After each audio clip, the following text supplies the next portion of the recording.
কদিন ধরে এত গরম এত গরম, গরমে পুরো নাজেহাল অবস্থা প্রত্যেকটা মানুষেরই। আর দেখো রাত্রেবেলা যে বৃষ্টি শুরু হয়েছে, প্রায় কটা হবে, এই সন্ধ্যেবেলার দিক থেকে শুরু হয়েছে বৃষ্টি, অল্প অল্প হচ্ছিল। তো তারপরে রাত কটা বাজে, তখন রাত বাজে এই 1:30 নাগাদ, 1:30 থেকে শুরু হয়েছে বৃষ্টি, একদম থামছে না, কন্টিনিউ হয়ে চলেছে। 3.5 ঘন্টা 4 ঘন্টা তো বৃষ্টি হয়েছেই।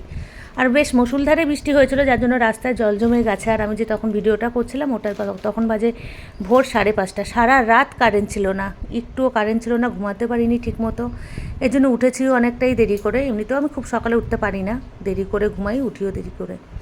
আর এদিকে দেখো বড়মশাই এই যে বেরিয়ে যাচ্ছে কাজে। Good morning, good morning, good morning সকলকে। মৌমিতাস ক্রিয়েটিভিটি দাস চ্যানেলে তোমাদের সকলকে জানাই আর একবারও স্বাগত।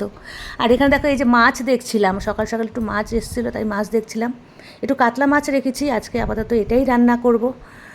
আমার মেয়ে আবার কাতলা মাছটা খুব ভালো খায়, ও অন্যান্য মাছ খেতে চায় না, কাতলা মাছটাই রেখেছে। আর শিরো এদিকে দেখো জলে খালি মানে একটু জল পেয়ে এদিক ওদিক দৌড়াদৌড়ি শুরু করেছে।